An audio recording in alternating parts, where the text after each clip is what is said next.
A Navy fleet is trapped in the middle of the ocean. A giant alien ship rises from the water, and their first attacks barely slow it down. Alex Hopper has to stop reacting with anger and make his first real choice as a commander. But this war did not begin at sea. It began when humanity sent a message into space. In 2005, scientists find a planet that may support life. 1 year later, NASA builds the Beacon project in Hawaii to send a signal into space, hoping something out there will answer. At the same time, Alex Hopper is drifting through life, while his older brother, Commander Stone Hopper, keeps pushing him toward the Navy. Alex refuses to grow up, and that night, he meets Samantha after she asks for a burrito, when the kitchen is already closed. To impress her, Alex breaks into a closed store, grabs a burrito, damages the place, and gets chased by police. But before they stop him, he still manages to give Samantha the burrito.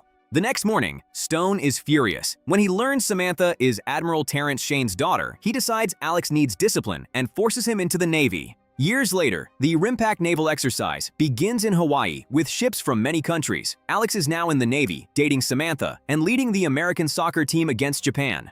During the final match, Alex gets hurt, but he still takes the penalty himself. He misses badly, Japan wins. Later, Alex tells Samantha he will ask her father for permission to marry her. Meanwhile, the Beacon Project signal reaches something in space. The next day, Admiral Terrence gives a speech, and Alex arrives late, sneaking onto his ship in front of the officers.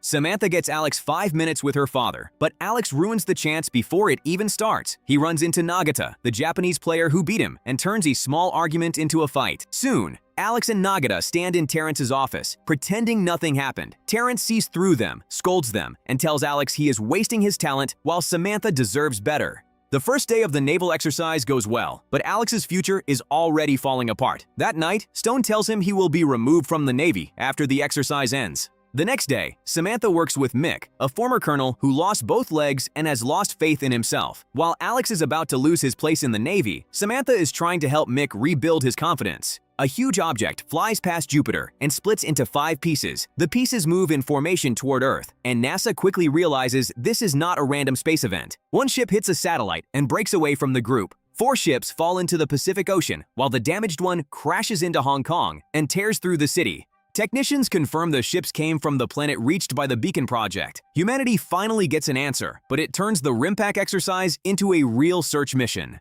The ships do not appear on radar, but the crews still spot something strange in the water. Pieces of the broken ship reveal unknown material and grid patterns that seem built for communication. Alex and a small team approach one alien ship by boat. No one answers, and when Alex touches the main structure, a powerful shock throws him back. As Cora, one of Alex's crew members, helps him back up, the ship fires 2 beams into the sky. A force field traps half the fleet inside, cutting off communication and weakening their radar. A fighter jet tries to break through the barrier and breaks apart on contact. When the alien ships rise from the water, the Navy finally sees how outmatched they are. Stone tries to warn the alien ship with his horn, but the answer is a shockwave. The Navy fires a warning missile, but it does nothing, and the aliens fire back. The sailors try to stop the missiles in the air, but one still hits a ship. Stone keeps fighting, even with damaged systems, but the alien ship hits harder and takes his ship down. Alex watches his brother's ship go down, and the battle becomes personal. When he gets back to the fleet, he learns the senior officers are gone, making him the highest-ranking officer left. Now, Alex has to lead instead of just react. Nagata moves in to support him, but the aliens disable his ship too. Alex wants to strike back, but his crew reminds him that saving people comes first. He changes course and rescues Nagata's crew from the sinking ship. Once the humans stop attacking, the alien ship lowers its weapons, but the main structure sends out shredders and a smaller aircraft, turning the island into the next target. The shredders destroy Hawaii's military base and tear through machines and buildings in town. They ignore people unless they become a threat, proving the aliens are targeting anything that can fight back. On the hills, Mick and Samantha see a smaller alien aircraft heading straight for the observatory. Police tell them to leave, but Mick stays because he needs to know what they are facing. The aircraft lands near the observatory, and the pilot starts studying the structure. When police arrive, the alien stops them with a shockwave and attacks. At the same time, Alex's crew rescues the Japanese sailors and finds the crashed alien pilot. The crew removes the alien's helmet, but it wakes up and grabs Alex's face. Alex sees the aliens attacking planets across space, and he realizes Earth is only their next target. Alien soldiers break into the ship and take their pilot back. Alex learns another alien stayed behind to sabotage them, so the crew locks everything down. The alien reaches the weapons room and scans the ship's systems. Alex and Cora try to stop it, but its armor blocks their weapons, forcing Alex to think fast. Alex lures the alien outside, while Cora moves the cannon into place. One powerful shot takes it down, proving Alex can lead under pressure instead of just reacting. Back on the hills, Mick and Samantha find damaged police cars. Samantha grabs the keys while Mick takes weapons. Then she tries to use one car's radio. They stay hidden until the alien soldiers move away. Cal, an observatory worker, finds them and explains the real danger. The aliens took over the observatory because their own communication ship crashed. Now they need Earth satellites to call home. Cal warns that if the message gets out, a larger alien force could come to Earth. Meanwhile, the government announces the invasion, and fear spreads through the streets. On Alex's ship, a sailor studies the alien helmet and realizes it works like sunglasses. That gives the crew their first real weakness to use. Sunlight hurts the aliens, and their armor protects them from it. Radar still cannot track the alien ships. Nagata suggests using weather buoys instead because they can detect water movement every time the ships move. The technicians connect the buoys and turn them into a rough battle map. Alex puts Nagata in charge, but their first shot at a tracked alien ship misses. Now, the alien ship is moving straight toward the fleet. Alex has to stay calm, trust Nagata's plan, and turn this rough map into their only weapon. Samantha sees another alien ship fly overhead, and she knows Alex needs the warning now. Cal explains the aliens are jamming communication, but a message may still slip through small gaps. To reach Alex, Cal needs a device he left inside the observatory. Mick pushes him to face his fear, so Cal sneaks back in and grabs it. An alien comes close and touches the metal nearby, but it still cannot fully see Cal. Cal escapes with the only tool that may contact Alex inside the force field. At sea, Alex's ship fires again and misses. The aliens fire back, but the crew holds on long enough to hit back and take down two vessels. Samantha finally reaches Alex and gives him the warning he needs. The aliens will contact their home planet in 4 hours, so the observatory must be destroyed before a larger force comes. The call cuts off before Alex can ask more. The buoy map then shows the last alien ship jumping around to confuse them, forcing Alex to change his plan. During the night, Alex moves closer to the island and waits for morning. When the alien ship approaches, Alex and Nagata aim at its bridge windows and fire. Their shots crack the glass, letting the sunrise blind the aliens inside.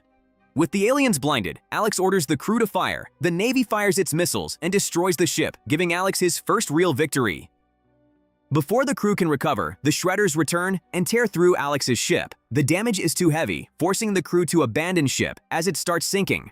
The crew escapes into lifeboats as the ship falls apart. Alex and Nagata help each other survive, turning their rivalry into real trust. From the hills, Samantha and Mick head for the observatory, while Cal stays behind, too scared to go with them. At sea, Alex refuses to give up and chooses one last option, an old museum battleship. The crew boards the old battleship, but its weapons must be fired by hand. They do not have enough trained people until the retired sailors arrive to help. The old and young crews bring the battleship back to life. Now Alex has one final chance to stop the alien message before it reaches space. The old battleship charges back into the fight as the alien structure rises from the water. It turns into a massive battle machine, but Alex still has one risky move left. When the aliens fire, Alex drops the anchor and swings the battleship hard. The missiles miss, and the crew uses that opening to fire everything they have. The alien machine fires back, damaging the battleship, but the crew does not stop. They destroy the alien machine and break the force field, finally letting Admiral Terrence and the fleet enter the fight. At the observatory, the aliens start sending their message into space. Mick and Samantha crash a police car through the power lines, stopping the signal for a moment. Samantha gets trapped as an alien moves in. Mick fights it and knocks off its helmet, letting the sunlight weaken it. Cal returns just in time to help Mick stop the alien and free Samantha, but more aliens reconnect the equipment, and the message starts again. On the battleship, Alex's crew prepares their final missile. They only have one shot left, and the shredders are closing in before the fleet can save them. The missile hits the observatory and stops the alien message for good. Just before the shredders reach the battleship, fighter jets arrive and take them down. The jets finish the remaining alien threat, and the battle finally ends. Later, Alex, his crew, and Mick receive medals, while Stone and the fallen sailors are honored. Admiral Terrence promotes Alex to commander and gives him his own ship. After the ceremony, Alex asks to marry Samantha, and Terrence jokes before inviting him to lunch for a burrito. Meanwhile, in Scotland, 3 boys find alien wreckage near a damaged building. A technician cuts it open and finds a living alien inside, proving the threat may not be over.